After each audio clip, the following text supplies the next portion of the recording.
అందరికీ నమస్కారం. కమ్మని కవనాలు ఛానల్కి స్వాగతం పలుకుతున్నాను. ప్రతి ఒక్కరు నా ఛానల్ని సబ్స్క్రైబ్ చేసుకోగలరని, షేర్ చేయగలరని, కామెంట్ బాక్స్ పెట్టగలరని కోరుకుంటున్నాను. ఇకపోతే ఈరోజు యాగునింతం అంటే ఏంటిదంటే, ఒక పల్లెటూరి యాదయ్య మొట్టమొదటిసారిగా హైదరాబాద్కి రావడం జరిగింది. సినిమాల మీద సినిమాలు చూస్తుంటాడు. ఆ సినిమా మధ్యలో వారి వెర్రి ఆనందంతో తిక్కగా అరుస్తుంటాడు. ఇక అందరు ఎవర్రా వీడు అని చెప్పి తన్నేసరికి ఈ పట్నం వద్దు అనుకుంటూ తిరిగి ప్రయాణం అవుతాడు. ఇది సరదాగా చెప్పుకున్నటువంటి యాగునింతం యొక్క గుర్తులను మనం గమనిద్దాం ఇప్పుడు. ఓకే, నెక్స్ట్ ముందుగా మీరైతే నా ఛానల్ని సబ్స్క్రైబ్ అయితే చేసుకోండి. ఇప్పుడు యాగునింతంలోకి వెళ్దాం. యాగునింతం చెప్పినాం కదా. యా అనేది హల్లులలో ఎలా ఉంటుంది, పొల్లు అది. ఈ పొల్లు మీద అచ్చులు గుణిత గుర్తులుగా మారి యా మీద కూర్చున్న వలన మనము అచ్చులను ఎలా పలుకుతామో అదే విధంగా యాను కూడా పలుకుతాము. మీరు గమనించండి. ఆ తలకట్టు దీర్ఘం, ఈ గుడి దీర్ఘం, ఊ కొమ్ము దీర్ఘం, రు ఇందులో రాదండి గుణితంలో. ఏ ఐ ఎత్తము దీర్ఘం అయ్యత్వం, ఓ ఔ ఒత్తము దీర్ఘం అవత్వం, అహ సున్నా విసర్గ. ఓకే, యమదొంగ సినిమా బాగుంది. యాదయ్య సినిమా చూస్తూ సాయి అంటూ పిలిచాడు. సాయి అంటూ ఇంకా గట్టిగా అరిచాడు. థియేటర్ మధ్యలో నిల్చొని యుద్ధ వీరుడిలా నిలిచాడు. యూరోప్ పిచ్చోడిలా ఉన్నాడు. ఎవర్రా వీడు అంటూ అందరూ అరిచారు. ఏమైంది వీడికి అంటూ తన్నారు అందరూ. ఐసర బల్ల అంటూ పరిగెత్తాడు. ఎక్కడు సినిమాకెళ్ళాడు. యోధుడు సినిమా చూశాడు. యవ్ అంటూ పిచ్చిగా యంత్రం గింత్రం అంటూ పాడాడు. యహ అంటూ అందరూ తన్నారు. యహ పట్నం గిట్నం నాకొద్దు అంటూ పరుగులంకించుకున్నాడు యాదయ్య. ఇది యాగునింతం. చాలా మంది యా కొంచెం కన్ఫ్యూజ్ అవుతుంటారండి. మా అనేది మా సున్నా చిన్నగా ఉంటుంది, పైన తలకట్టు ఇలా నిలువుగా ఉంటుంది. యా అనేది సున్నా పెద్దగా ఉంటుంది, తలకట్టు మళ్ళా సైడ్కి వస్తుంది, ఇట్లా అడ్డంగా ఉంటుంది. ఇది మాకు యాకు డిఫరెన్స్. తర్వాత చాలా మంది ఏత్తం దీర్ఘం అయ్యత్వం, ఓత్తం దీర్ఘం అవత్వం. అన్ని గుణింతాలు అల్లులకు వేరే ఉంటుంది, మాకు యాకు వేరే ఉంటుంది. మీరు ఎక్కువగా ఏ ఐ యో యవ్ ఇవి కొంచెము కన్ఫ్యూజ్ కాకుండా కరెక్ట్గా మీరు ప్రాక్టీస్ చేయండి. నేను ఇక్కడ సరదాగా రాశాను కదా, మీరు కూడా ఇంతే సరదాగా ఇంకేమన్నా యాగునింతంతో పదాలు వస్తాయేమో మీరు రాసి ప్రయత్నం చేయండి. నేను ఒక కథ చెప్తాను ఇప్పుడు, పంచతంత్రం కథ. ఆ కథలో నేను చెప్పిన కథలో ఎక్కడైనా యాగునింత గుర్తులు కానీ ఇంకా ఇంతవరకు వరకు నేర్చుకున్న గుణిత గుర్తులు ఎక్కడెక్కడ ఉన్నాయో రౌండ్ అప్ చేసి మీరు ప్రాక్టీస్ చేయవచ్చు. ఓకేనండి, ముందుగా సబ్స్క్రైబ్ చేయండి. ఇప్పుడు నెక్స్ట్ మనము పంచతంత్రం కథలోకి వెళ్దాము. ఇప్పుడు మన పంచతంత్రం కథలోకి వెళ్దామండి. పంచతంత్రం కథలు మొదలుపెట్టే ముందు ఈ పంచతంత్రంకి ఆధారం మూలములు ఎక్కడి నుంచి అనేది ఒకసారి మనం గుర్తు చేసుకోవాలి. శాలివాహన శతకం 1వ శతాబ్దంలో 69 నుండి 74 మధ్యలో శాతవాహన రాజు అయినటువంటి హాలుడు పరిపాలించేవాడు. అతని ఆస్థానంలో ఉన్నటువంటి మంత్రులు, పండితులు అయినటువంటి గుణాఢ్యుడు, శర్వవర్మ అన్నవాళ్ళు ఉండేవాళ్ళు. అయితే ఈ గుణాఢ్యుడు బృహత్ కథ అని పైశాచిక భాషలో రాయడం జరిగింది. దానిలోని కొన్ని కథలే ఈ పంచతంత్రానికి ఆధారం. ఓకే, మీకు ఎవరైనా సరే కామెంట్ బాక్స్లో పెట్టండి, బృహత్ కథ ఏ సందర్భంలో రాయబడింది అని మీరు పెట్టండి. చాలా చక్కటి కథ ఉన్నది, దానికి మంచి స్టోరీ ఉన్నది. నేను మీకు అది తప్పకుండా వినిపిస్తాను. సరే, ఇప్పుడు పంచతంత్రంలోకి వెళ్దాం. ఇది ఏ శతాబ్దంలో రాసింది పంచతంత్రము? 5వ శతాబ్దంలో విష్ణు శర్మ రాసిండు. తర్వాత 14వ శతాబ్దంలో నారాయణ పండితుడు హితోపదేశం అని రాసిండు. దానికి ఈ విష్ణు శర్మ రాసినటువంటి పంచతంత్రం ఆధారంగానే హితోపదేశం అని కథలు రాసిండు. హితోపదేశం కథలు అన్న పంచతంత్రం కథలు అన్న ఇంచుమించు ఒకటే కథలు. ఇంకా తర్వాత పరుచూరి చిన్నయ్య సూరి కూడా తెలుగులోకి వీటిని అనువదించిండు. మళ్ళీ అందులో సంధి విగ్రహాలు వీటిని కందుకూరి వీరేశలింగం పంతులు మళ్ళా వాటిని రాయడం అనేది జరిగింది.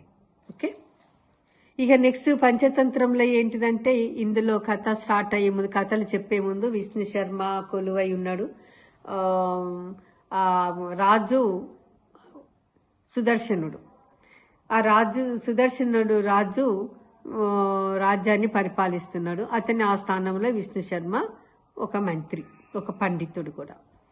అయితే ఒకరోజు రాజు కొలువు తీరి ఉన్నాడు. కొంచెం ఎందుకో బాధగా కనిపిస్తాడు. ఇక అందరూ పండితులు విద్వాంసులతోటి మాట్లాడుకుంటుంటారు. అన్ని చర్చలు జరుగుతుంటే అందులో ఒక పండితుడు అంటాడు, మనిషి డబ్బుతోనూ అధికారంతోనూ యవ్వనంతోనూ అవివేకంతోనూ జాగ్రత్తగా ఉండాలి. ఈ నాలుగింటిలో ఏ ఒక్కటి అలవాటు ఉన్నా వాడు చెడిపోతాడు. ఇక కొందరికి ఈ 4 అలవాట్లు వచ్చినాయి అనుకో వాడు పూర్తిగా చెడిపోతాడు. అందుకనే మనుషులు తప్పకుండా చదువుకోవాలి. చదువుకుంటే జ్ఞానం అనేది ఒక కన్ను లెక్క పనిచేస్తుంది. మనం కన్నుతో ఎలా చూడగలుగుతామో లోకాన్ని, అన్ని విషయాలను పరికించి చూడగలుగుతాడు చదువుకున్న వ్యక్తికి. ఒకవేళ చదువు లేకపోతే కంటి చూపు పోయి జీవితం అంతా చీకటిగా ఉంటుంది అని చెప్పి ఒక విద్వాంసుడు అంటాడు. వెంటనే రాజుకి ఎందుకో బాధ అనిపించి ఇక మధ్యలోనే ఇక కొలువు ముగించేసి గబగబా అంతఃపురంలోకి వెళ్ళిపోతాడు. అందరూ నివ్వెరపోతారు, విద్వాంసులు, పండితులు, మంత్రితో సహా. ఇక వెళ్ళిపోతారు అందరూ. ఇక రాజు లోపలికి వెళ్ళగానే, అంతఃపురంలోకి వెళ్ళగానే గట్టిగా కేకలు వినిపిస్తుంటాయి. అంతఃపుర కిటికీ నుండి కిందికి చూస్తాడు. తనకి 3 కొడుకులు. ఆ 3 కొడుకులు హాయిగా గట్టిగా కేకలు వేసుకుంటూ ఆడుతుంటారు. అప్పుడు మంత్రి రాజు వాళ్ళని చూసి కళ్ళ నీళ్ళు తెచ్చుకుంటాడు. పిల్లలు ఆడుతున్నారు, పాడుతున్నారు, గెంతుతున్నారు, కానీ చదువు మీద శ్రద్ధ పెట్టడం లేదు. రేపటి తరానికి ఇప్పుడు నా తర్వాత వీళ్ళు రాజ్యాన్ని ఎలా పరిపాలిస్తారో ఏమో, వీళ్ళు ఎలా అని చెప్పి బాధపడుతుంటే అలానే వాళ్ళు బుద్ధిమంతులే, చెడ్డవాళ్ళేం కాదు, కాకపోతే చదువు మీద శ్రద్ధ పెట్టడం లేదు. అందుకని రాజు బాధపడుతూ కళ్ళ నీళ్ళు తుడుచుకుంటాడు. ఒక నిర్ణయానికి వస్తాడు. సరే వీళ్ళకి ఎలాగైనా చదువు, నేను శ్రద్ధ పెట్టి చదివించలేదు, పిల్లలే కదా ఆడుకుంటారులే, చదువు ఇప్పుడే ఎందుకని నేను అనుకున్నాను, అందుకే వాళ్ళు అలా ఆడుతున్నారు, నేను చదివిస్తే వాళ్ళెందుకు చదవరు అని సర్ది చెప్పుకుంటాడు. ఎవరైనా తల్లిదండ్రులు పిల్లల పట్ల శ్రద్ధ చూపాలి, చదువు పట్ల. అలాని కఠినంగా వ్యవహరించకూడదు. వాళ్ళతోని స్నేహంగా ఉంటూ మంచి చదువు గురువు దగ్గర చదివిస్తే వాళ్ళు ప్రయోజకులు అవుతారు కదా అని చెప్పి రాజు అనుకుంటాడు. ఇంకా నెక్స్ట్ డే మర్నాడు ఉత్సాహంగా కొలువు తీరుతాడు. ఇక కొలువు తీరినప్పుడు అందులో పండితులు, విద్వాంసులు అందరూ కూడా రాజుగారు సంతోషంగా కనబడేసరికి వీళ్ళు కూడా హ్యాపీగా ఊపిరి పీల్చుకుంటారు.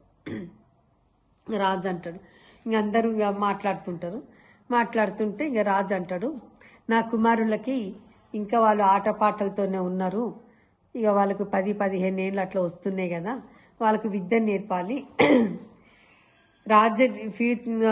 ముందు భవిష్యత్తులో నా తర్వాత నా కొడుకులే కాబట్టి రాజనీతి గురించి ఎవరు బాగా చెప్పగలుగుతారు, నా కొడుకులను ఎవరు తీర్చిదిద్దుతారు అని చెప్పి అడుగుతాడు. అందరు అంతఃపురంలో ఉన్న విద్వాంసులు, పండితులందరూ కూడా రాజకొలువులో ఉన్నటువంటి వాళ్ళు ఒకరు చూసుకుంటారు, కానీ ధైర్యం చెయ్యరు పైకి లేచి చెప్పడానికి. అప్పుడు ఒక పండితుడు లేస్తాడు, నేనున్నాను మహారాజా అని. అప్పుడు అమ్మయ్య అనుకొని చూస్తాడు విష్ణు శర్మ, మన పంచతంత్రం రాసినటువంటి రచయిత. ఈ విష్ణు శర్మ, నేనున్నాను రాజా, నేను నేర్పిస్తాను, కొంగకు మాటలు నేర్పడం కష్టం కానీ చిలుకకు కష్టం కాదు, అందులో వజ్రాల గనిలో గాజు పెంకులు ఉండవు, మీ వంశములో కూడా గుణహీనులు ఎవరు ఉండడానికి అవకాశం లేదు, నేను వాళ్ళకి చదువు అన్ని రాజనీతి అంతా నేను నేర్పిస్తాను, 6 నెలల పాటు నాకు ఆ పిల్లల్ని నాకు అప్పగించండి రాకుమారులు అని చెప్పి విష్ణు శర్మ రాజుని అడుగుతాడు. వెంటనే రాజుకి ప్రాణం లేసొచ్చి గబాబా 4 అడుగుల్లో విష్ణు శర్మను చేరుకొని చేతులు పట్టుకొని పూలను అల్లిన దారానికి సుగంధ పరిమళం ఎలా అబ్బుతుందో దారానికి, అదేవిధంగా మీ దగ్గర విద్య నేర్చుకుంటే నా పిల్లలు కూడా అంతటి సువాసన భరితంగా తయారవుతారు, ఎవరైనా కూడా సజ్జనుడి దగ్గర సామాన్యుడు కూడా సజ్జనుడు అయినట్టే మీ సాంగత్యంలో నా పిల్లలు గొప్పవాళ్ళు అవుతారని నమ్మకం నాకు ఉన్నది, కాబట్టి నా పిల్లలు మీకు అప్పచెప్తున్నానని చెప్పి రాజు విష్ణు శర్మ చేయబట్టుకొని హామీ ఇస్తాడన్నట్టు. విష్ణు శర్మ వెంటనే ఒప్పుకుంటాడు. ఒకరోజు మంచి రోజు చూసుకుంటాడు, మంచి ముహూర్తం చూసుకొని ఇంకా 3 కొడుకులను తన వెంట తీసుకొని వెళ్ళిపోతాడు. వెళ్ళిపోయిన తర్వాత విష్ణు శర్మ ఏం చేస్తారు, మొట్టమొదట వీళ్ళతోటి సరదాగా ఆడుకుంటాడు. ఫస్ట్ ఆడుకుంటాడు, పాడుతాడు, అన్నీ చేస్తాడు. ఇంకా లాస్ట్కి ఇంక అలసిపోయాను బాబు మీతోని ఆడి ఇప్పుడు మనం కూర్చొని కథలు చెప్పుకుందామా అని చెప్పి విష్ణు శర్మ అడుగుతాడు. ఓ అంటారు వాళ్ళు. అయితే ఏం కథలు చెప్పుకుందాం, మిత్రలాభం, మిత్రభేదం, అపరీక్షిత కారకం, ఇట్లాంటి కొన్ని కథలు ఉన్నాయి, సంధి విగ్రహం ఇలాంటి కథలు ఉన్నాయి, ఇవన్నీ కూడా మంచి నీతి కథలు చెప్పుకుందామా, మొదలు పెడదామా అని చెప్పి రాకుమారులను అడుగుతాడు. వాళ్ళు సంతోషంగా సర్ది కూర్చుంటారు. చెప్పండి గురువర్య, మేము కథలు చాలా ఇంట్రెస్టింగ్గా వింటాము, మీరు చెప్పినట్టే మేము నేర్చుకుంటాం అని చెప్పి మాట ఇస్తారు. ఇప్పుడు విష్ణు శర్మ కథ చెప్పడం మొదలు పెడతాడు. ఇది ఇక నెక్స్ట్ విష్ణు శర్మ మొట్టమొదటి కథ ఏం చెప్పాడు ఏంటి అనేది కథల పరంపర మనం రేపటి నుండి చూద్దాము. ఈ విష్ణు శర్మ కథలు మనకు తరతరాలుగా వస్తున్నాయి.